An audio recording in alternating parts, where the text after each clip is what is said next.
Kalau untuk ditanya seberapa penting atau enggak, itu penting banget ya. Ya. Karena pada dasarnya kepesertaan BPJS Kesehatan itu udah tertuang di dalam undang-undang. Yes. Dan itu pun diwajibkan ya Mm. bagi seluruh masyarakat Indonesia. Dan salah satu kewajiban sebagai peserta BPJS ataupun peserta JKN itu adalah untuk melakukan pembayaran iuran. Iya. Setiap bulannya Ah. tidak melakukan pembayaran, maka Mm. statusnya nonaktif, tidak bisa dilakukan Oke. pelayanan kesehatan. Mungkin keterima di tempat kerja gitu kan. Jadi Oke. dia beralih segmentasinya iya, dari iya, iya. peserta mandiri menjadi peserta pegawai swasta. Ya, kita di Selasa ini juga nggak berdua aja. Betul. Kita sama kakak-kakak dari BPJS Ketenagakerjaan. Halo Kak. Halo, selamat sore. Selamat sore. Oh, BPJS Kesehatan. Oh, mas biasa. Mohon ya. maaf ya. Ada Kak Rina dan Kak Rian di sini. Halo Kak. Halo Kak. Apa kabarnya nih? Gimana kabarnya? Alhamdulillah baik. Tadi perjalanan ke sini gimana kakak-kakak? Jauh banget. Oh ya, Jauh gimana tadi? banget loh. Iya. Sampai melewati lubang-lubang juga ya. Luar biasa sekali. Gimana dari mana tadi kak? Pinggir City Kak, dari BPJS Kesehatan cabang Tangerang. Oh, jauh banget ya. Jauh banget. Melewati lembah-lembah ya Kak ya. Betul Iya, sekali. itu ada sungai di tebus. Gimana kabarnya, sehat ya? Alhamdulillah Alhamdulillah. baik. Sehat. Di masa BPJS Kesehatan nggak sehat. Enggak sehat. Kita hari ini mau ngebahas soal Kesadaran. membayar iuran ya. Benar. Betul. Nah ini sebenarnya seberapa penting sih kita membayar iuran tuh? Iya Kak. Kalau untuk ditanya seberapa penting atau enggak, itu penting banget ya. Mm-mm. Karena pada dasarnya kepesertaan BPJS Kesehatan itu udah tertuang di dalam undang-undang. Yes. Dan itu pun diwajibkan ya Mm. bagi seluruh masyarakat Indonesia. Dan salah satu kewajiban sebagai peserta BPJS ataupun peserta JKN itu adalah untuk melakukan pembayaran iuran setiap bulannya. Ya, seperti itu. Gitu. Jadi untuk melakukan pembayarannya itu biasanya dari tanggal 1 sampai dengan tanggal 10 ataupun sampai dengan akhir bulan. Oke. Gitu, Oke. seperti itu. Jadi tanggal 1 sampai tanggal 10 intinya itu ataupun ya. sampai dengan akhir Akhir bulan, sampai akhir bulan. berjalan itu bisa untuk melakukan pembayaran. Pada saat tidak melakukan pembayaran, maka statusnya nonaktif, tidak bisa dilakukan pelayanan kesehatan. Oke. Oke. Semisal skip sebulan gitu gimana kak? Iya, nantinya akan Di-double statusnya nonaktif premi, tidak bisa dilakukan pelayanan kesehatan Oh, dan tagihannya gitu. akan masuk ke bulan berikutnya. Berarti bayarnya double jatuhnya Betul, nanti ya. betul banget. Oke. Jadi nunggak gitu ya. Iya. Nah yang dimaksud dengan peserta nunggak tuh ahli segmen tuh gitu. Iya itu apa tuh Kak? Ahli Oke, segmen jadi tuh. kalau untuk peserta yang ahli segmen, Ya. itu memang pada dasarnya peserta tersebut adalah terdaftar di peserta mandiri. Oke. Tapi ada beberapa peserta ini yang memang awalnya dia mungkin keterima di tempat kerja gitu kan. Jadi dia beralih segmentasinya dari peserta mandiri menjadi peserta pegawai swasta. Ya. Namun ada beberapa peserta yang memang mungkin dari mereka ada terkendala terkait dana gitu kan. Jadi mereka bisa mengajukan ke peserta BPJS penerima bantuan iuran gitu atau Oke. PBI. Jadi memang kalau untuk hal tersebut dari peserta tersebut dinamakan menjadi peserta ahli segmen. Oke. Nah berarti kalau misalnya saat ada peralihan kan terkadang kan kantor juga agak lama ya. Nah itu gimana tuh Kak menyelesaikannya untuk karyawan yang mungkin ada tunggakan gitu. Jadi tertunggak gitu secara tidak langsung. Iya, jadi tadi yang peserta ahli segmen menunggak itu adalah peserta yang berahli segmen ke segmen yang lain ya. Misalkan seperti tadi yang Mas Rian sebutkan itu bisa ke perusahaan ataupun bantuan pemerintah yang dianya itu masih mempunyai tunggakan pada segmen sebelumnya. Gitu. Yang berbayar, yang mandiri. Yang mandiri itu ya. Oke. Karena kan seharusnya dia sudah tadi memenuhi kewajibannya terlebih dahulu untuk melakukan pembayaran iuran. Tapi karena ini belum terpenuhi kewajiban pembayaran iurannya dan dia sudah beralih segmen, maka itu disebut si peserta alih segmen tersebut. Peserta alih segmen yang menunggak. Oke. Nanti kalau misalnya udah pindah ke perusahaan, apakah pelunasannya dari perusahaan kah atau tetap jadi kita bayar pribadi? mandiri dulu tuh? Tetap kewajiban sendiri karena itu iuran yang muncul pada saat si peserta tersebut belum berpindah ke segmen yang baru tapi masih di segmen yang lama. Berarti harus yang mandiri itu membayar dulu gitu ya. Betul gitu. Apabila memang sudah terlanjur beralih tapi mempunyai tunggakan, nah kita ada program. Apa tuh Kak programnya Kak? Program cicilan. Oke. Itu gimana tuh? Atau yang namanya itu kita program rehab, rencana betul. pembayaran Program rehab. bertahap. Nah, itu Apa? rehab apa? Rencana pembayaran bertahap. Iya, Oke. betul. Nah, itu rehab apa tuh? Ya, kalau untuk program rehab ini memang diadakan untuk memberikan layanan keringanan kepada peserta gitu kan. Oke. Karena memang kan untuk alih segmen ada beberapa peserta yang memang kayak misalnya beralih ke segmen pemerintah atau penerima bantuan iuran. Yeah. Pasti kan dia ada alasan untuk melakukan perpindahan kan. Jadi Oke. adanya program ini bisa membantu peserta untuk melunasi tunggakan-tunggakan tersebut. Oke. Jadi kan bisa lebih mudah Iya, untuk dilunasi gitu kan. Oh iya. Oh, bantuan juga. Berarti sebenarnya udah dari sebuah lini pun udah banyak bantuannya juga. Jadi udah nggak ribet sebenarnya ya. Iya sebenarnya ya. Yang penting harus ya tahu aja tanggal harus bayarnya gitu ya. Iya. Iya. Jadi program rehab ini pun dengan adanya program rehab ini kita membantu peserta JKN itu untuk meringankan pembayarannya. Jika yang merasa berat gitu ya untuk melunasi secara langsung, itu ada kita bantu dengan program cicilan ini. Yang namanya rehab itu ya. Betul. Tapi tentunya ada syaratnya dong. Betul, syaratnya ada. Nah, sebenarnya untuk program rehab ini peruntukannya untuk 2 jenis peserta. Oke. Yang pertama yaitu adalah peserta PBPU atau yang berbayar setiap bulan. Yang mandiri gitu ya. Dan yang kedua yang alih segmen. Gitu. Dan 2 persyaratan untuk peserta ini tuh berbeda. Dari sisi peserta kan tadi ya udah dibedakan menjadi 2. Nah, untuk selanjutnya yaitu syarat keikutsertaannya. Kalau untuk yang PBPU atau yang berbayar itu bisa yang peserta yang bisa mengikuti program ini adalah yang mempunyai tunggakan 4 sampai dengan 24 bulan. Oke. 4 sampai 1 tahun lah. 2 tahun. tahun. Betul. Nah, kalau untuk yang alih segmen itu yang mempunyai tunggakan minimal 2 bulan. Oke. Iya. Kalau udah jelas beda ya, kalau beda. untuk dari sisi bulan tunggakannya, dan juga untuk jangka waktu cicilannya. Nah, ini dia. Cicilannya gimana tuh, Kak? Kalau untuk yang PBPU itu dia maksimal di 12 bulan, 12 1 tahun. Oke. Iya, atau setengah dari bulan menunggak. Setengah dari bulan menunggak. Iya, Oke. misalnya nih kita menunggak 10 bulan. Nah, kita bisa mengikuti program rehab ini atau cicilan ini maksimal di 5 bulan. Seperti itu. Ya. Dan juga untuk alih segmen itu lebih lama lagi. Kalau untuk alih segmen itu maksimalnya di 36 bulan. Betul, di 36 bulan. Iya. Dengan minimal cicilannya itu minimal cicilannya itu di 35.000. Sangat murah ya. Sangat murah ya. Setara dengan kelas 3 BPJS. Kelas 3 ya. Ya umumnya segitulah ya. Iyalah. Iya. Tadi terakhir tuh kita ngomongin soal program rehab ya. Nah, sebelumnya kan kita ngomongin soal syaratnya. Nah, kalau sekarang kita bagaimana cara mengikuti program rehab tersebut nih, Kak? Caranya gimana sih? Oke, kalau untuk mengikuti dari program rehab sendiri itu bisa melalui aplikasi Mobile JKN. Mobile JKN. Dan dari kami juga ada petugas rehab. Jadi nanti peserta juga bisa menghubungi nih petugasnya. Jadi untuk dibantu untuk melakukan pendaftaran dari program rehab sendiri. Oke. Berarti tinggal daftar melalui aplikasi JKN. Iya, betul. Mobile JKN. Udah punya belum nih? Udah download belum? Kalau aku sih belum. Aku sih ada. Ayo. Aku ada. Daripada kita bohong, cek aja sendiri.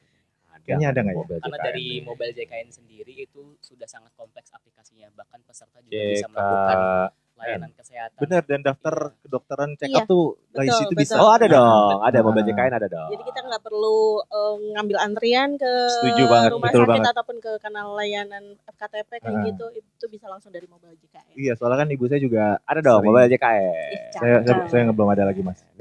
Waktu itu handphone saya penuh kan gara-gara ngerekord itu kan. Oke.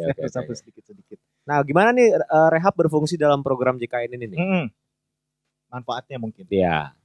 Oke, untuk manfaatnya mungkin gini, untuk program rehab ini bisa memberikan keringanan ya. Tadi kan keringanan pembayaran tunggakan yang melalui mekanisme cicilan tersebut. Dan juga bisa memberikan kesempatan kepada peserta untuk dapat segera mengaktifkan kepesertaannya. Berarti di JKN itu pun juga muncul ya, ini aktif atau enggak gitu ya? Iya, betul. Status kepesertaannya itu bisa kita cek di aplikasi Mobile JKN. gitu. Apakah aktif, terus non aktifnya pun nanti ada keterangannya karena apa, karena apanya itu bisa kelihatan di situ. Udah mudah banget lah pokoknya sekarang. Iya, itu udah sangat dipermudah banget lah sekarang. Sangat. Iya, jadi gampang aja. Lu tinggal install aja tuh aplikasinya teman Tangerang. Mobile JKN. Iya. Terhubung sama BPJS Kesehatan. Mana? Nanti kenapa sih teman-teman dari peserta ahli segmen ini tuh harus ikut program rehab? Ya, jadi kalau untuk kenapa sih peserta harus mendaftarkan program rehab? Pertama, kalau untuk tunggakan yang tertera itu kan memang masih menjadi tanggung jawab peserta. Nah, juga kalau misalnya peserta ini awalnya kan tadi dia sudah beralih ke pegawai swasta. Nah, tentu kan pasti ada kejadian kayak misalnya peserta tersebut sudah keluar dari tempat pekerjaan gitu.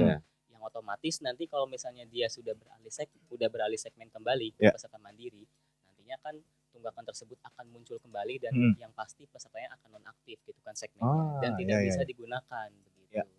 Dan juga kalau misalnya untuk peserta yang memang awalnya penerima bantuan pasti kan dari pemerintah akan selalu ada update data gitu kan. Apakah peserta tersebut berhak untuk mendapatkan terkait bantuan gitu kan. Yang pasti nanti kan kalau misalnya dia sudah beralih kembali kan, tunggakan yang lama akan muncul dan statusnya pasti akan nonaktif kembali begitu. Iya. Kondisi apa aja sih yang biasanya tuh menyebabkan seorang berpindah atau alih segmen? Oke. Kalau untuk beralih segmen itu bisa jadi karena misalkan dianya keterima kerja di perusahaan, ataupun misalkan diangkat menjadi pegawai sipil negara, PNS seperti itu, atau misalkan dia termasuk ke dalam peserta yang dibantu oleh pemerintah. Kita kan ada bantuan pemerintah pusat ataupun pemerintah daerah seperti itu ya, itu kan melalui mekanismenya dari kementerian sosial seperti itu gitu. Itu adalah salah satu alasan mereka melakukan alih segmen seperti itu. Itu kondisinya seperti itu ya. Biasanya kalau salah misalnya satu kondisinya seperti itu. Orang-orang kalau yang alih segmen. Kok tiba-tiba ahli? Memang suka agak belibet. Iya, ini orang ahli segmen. Berarti cara mengetahui teman-teman yang udah tuh kan jadi ahli segmen tuh gimana caranya? Kalau misalnya dia nggak punya belum download JKN tuh? Ya, kalau misalnya untuk peserta yang pegawai swasta itu bisa menghubungi dari PIC dari perusahaannya atau HRD. Jadi HRD-nya. nanti kan dari HRD-nya akan menginfokan gitu. Atau si pesertanya juga bisa menanyakan apakah sudah dialihkan segmentasinya begitu. Iya. Terus kalau misalnya untuk peserta yang penerima bantuan iuran gitu kan, mereka juga bisa cek di data sosial gitu kan. Jadi kan apakah apakah dia masuk terdalam desil 1 atau sampai 5 begitu kan. Biasanya untuk desil-desil tersebut biasanya nanti akan dapat bantuannya begitu. Oke. Ada perbedaan haknya atau kewajibannya nggak sih kalau misalnya ahli segmen? Ahli lagi tuh, ahli Mas. Ahli segmen. Kalau untuk hak mungkin ya semuanya sama gitu sebagai hak peserta JKN. Tapi kalau untuk kewajibannya yaitu terutama di dalam iurannya ya, berarti si pembayar iurannya ataupun yang melakukan pembayaran iurannya kan beralih bukan lagi perorangan. Tapi kalau misalkan dari perusahaan berarti udah tanggung jawab perusahaannya. Kalau dia dibantu oleh pemerintah berarti pemerintahannya, Pemda setempat yang bertanggung jawab untuk melakukan pembayaran atas si peserta tersebut. Pemda juga ya. Dan kalau misalnya pun ngerasanya kayak masih bingung, tinggal download aplikasi JKN aja. Bener banget. Loginnya juga gampang kok. Nah, berarti untuk Karina dan Karian sebagai petugas ya, gimana cara mantau nih? Mungkin teman-teman terkait kepatuhan peserta dalam memenuhi kewajiban pembayaran BPJS. Memantau untuk pembayaran BPJS. Di kami kan memang ada ya, maksudnya itu ada datanya seperti itu ya. Apakah memang peserta mana yang menunggak, yang belum melakukan pembayaran itu ada seperti itu. Dan dari data-data tersebut kita melakukan treatment untuk edukasi tagihan. Nah, ada melalui SMS, WA, surat tagihan. Terus juga kita ada kerjasama dengan pihak ketiga yaitu dengan kader JKN yang melakukan kunjungan langsung kepada peserta terkait edukasi tagihan tersebut. Metodenya banyak berarti ya? Iya betul, strategi penagihan kami banyak. Dan salah satunya juga melalui telepon juga yang dilakukan Mas Rian ini. Betul. Tapi kalau untuk dari BPJS Kesehatan sendiri untuk bayar telepon, biasanya kami menghubungi yang memang tunggakan pesertanya itu udah 2 bulan tunggakan, 1 bulan berjalan, jadi 3 bulan. Oh udah 3 bulan ya. Iya. Jadi kan memang ada beberapa peserta yang memang mungkin lupa begitu atau memang dari mereka sendiri yang ada terkendala dana begitu. Oke. Nah itu ngomongin terkendala dana tuh ya, aku juga lumayan penasaran sih di lapangannya, yang ada di lapangan gitu. Biasanya yang bikin orang itu menunggak tuh alasannya apa sih Kak? Biasanya sih mereka akan memprioritaskan gitu kan untuk kebutuhan mereka gitu kan. Jadi saya aja buat makan susah begitu kan. Biasanya mereka begitu alasannya, atau memang mereka tidak memiliki pekerjaan begitu karena kan memang ada yang mungkin jadi driver gitu kan, mungkin yang memang penghasilannya kurang gitu. Jadi memang ada beberapa alasan yang selalu disampaikan gitu oleh peserta. Makanya tadi bisa ikut program cicilan yang tadi kan ya. Betul. Tapi sangat dipermudah sih. Mudah banget. Tapi respon masyarakat setiap kalau ada misalnya dari BPJS Kesehatan nagih itu gimana tuh? Terkait sosialisasi juga tuh. Ada nggak sih yang tiba-tiba ada satu datanglah ke rumah tiba-tiba marah-marah gitu? Kalau itu ahlinya ke Mas Rian coba pengalaman. Kalau untuk bayi telepon biasanya sih mereka pasti akan sering marah-marah gitu tentunya. Atau memang ada beberapa peserta yang memang selalu diemin teleponnya begitu. Iya betul. Dan mungkin dari mereka juga kadang-kadang langsung menjelaskan gitu, kalau misalnya saya nggak mampu untuk bayar gitu. Jadi bisa Kak untuk dilakukan penyicilan begitu. Jadi mereka langsung menyebutkan gitu kan. Dan dari hal tersebut kita langsung sampaikan dari BPJS Kesehatan itu ada namanya program rehab atau pembayaran secara bertahap. Nah itu dia sih sebenarnya teman Tangerang, kalau misalnya dapat telepon dari BPJS jangan dicuekin, angkat aja nanti, tanya aja kalau misalnya nggak sanggup, kan bisa nanya kan bisa dicicil atau enggak, dan baru disosialisasikan mengenai program rehab ini. Bener banget, nanti dijelasin juga nanti ya. Iya pasti dijelasin juga. Pastinya ada syarat dan tahapan-tahapannya juga. Jadi jangan terlalu takut lagi. Mau dikejar siapa sih? Ada yang waktu itu kita obrolin. Kita recap dikit kali Mas ya. Boleh. Silakan Mas. Jadi ada program apa sih terbaru dari BPJS Kesehatan nih terkait apa sesuai tema kita nih? Kesadaran membayar iuran BPJS Kesehatan bagi peserta menunggak atau alih segmen.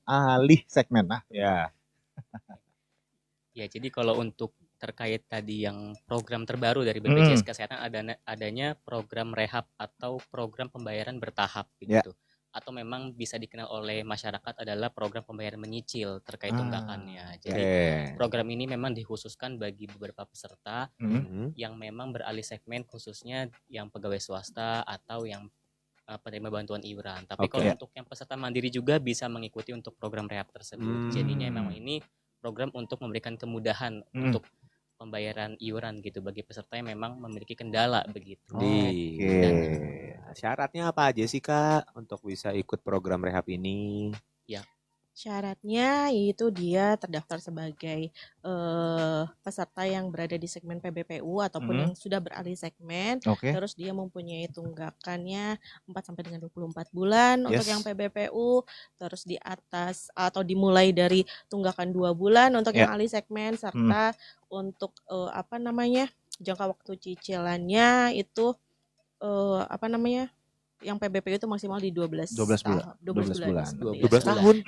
Salah, maaf. Kelamaan.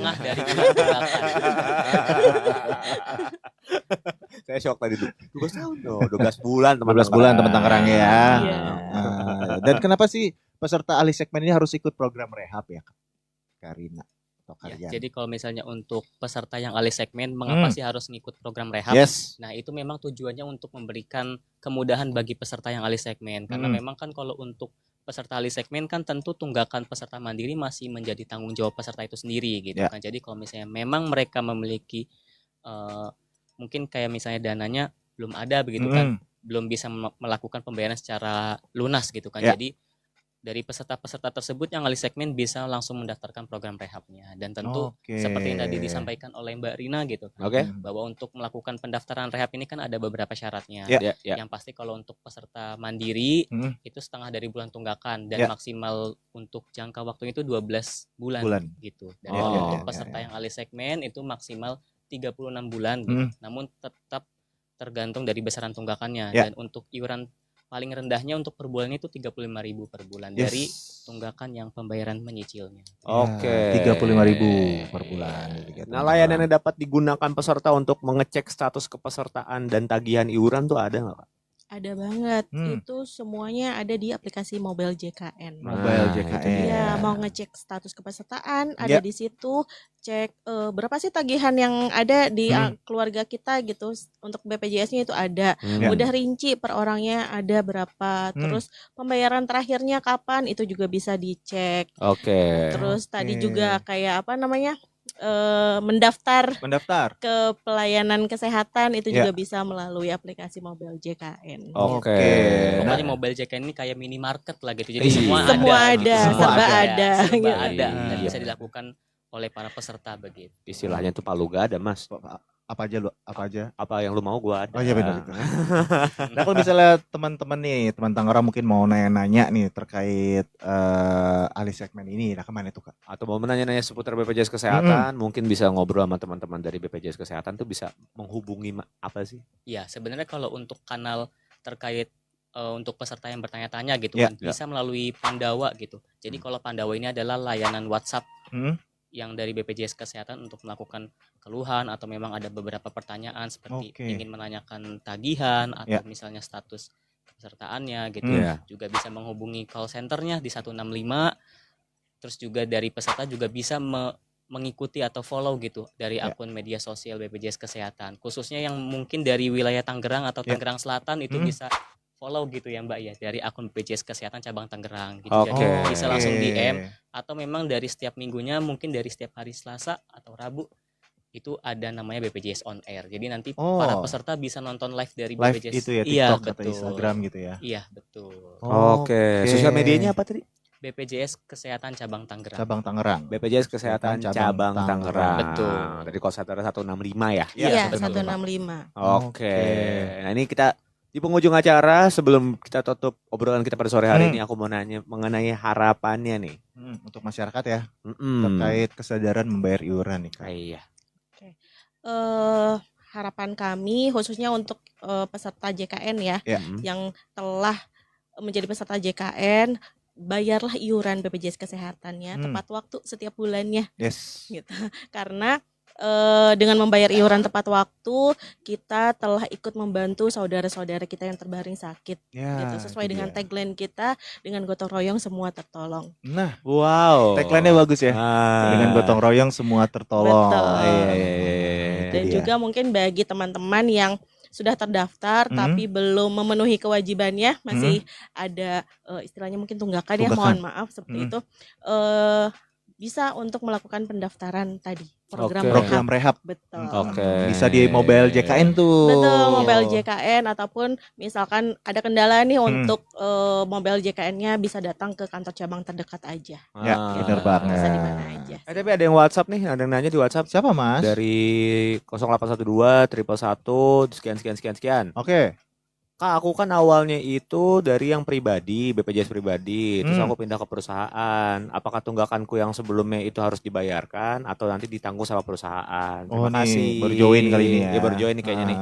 Boleh Karina? Iya, seperti yang tadi disampaikan di awal ya, karena itu masih merupakan kewajiban peserta gitu. Karena tagihan tersebut kan muncul pada saat peserta berada di segmen pekerja mandiri gitu, di mana kewajiban tiap bulannya untuk melakukan pembayarannya masih perorangan gitu. Jadi meskipun sudah beralih tapi masih mempunyai tunggakan masih harus dibayarkan gitu. Masih melekat di dalam kepesertaannya. Oke, tapi semisal kalau kita bekerja nih bisa di perusahaan gitu yang sebelumnya belum dibayarkan, habis itu bakal ada penagihan tentang yang sebelumnya belum? Apa enggak? Ya, ada. Karena memang dari kita kan ada beberapa peserta yang alih segmen itu kan masih masuk dalam database kita gitu. Jadi kita biasanya menghubungi peserta tersebut, namun kita menjelaskan juga tunggakan tersebut tertera di bulan apa sampai tahun berapa begitu kan. Jadi nanti kan kita infokan secara jelas gitu terkait tunggakan-tunggakannya dan itu tunggakan masih menjadi tanggung jawab peserta gitu tentunya. Dan kalau untuk perusahaan sendiri misalnya dia baru join nih di bulan ini, tentu nanti kan yang dibayarkan di bulan depannya bukan yang sebelumnya begitu. Jadi tetap dari kita ada upaya untuk mengingatkan.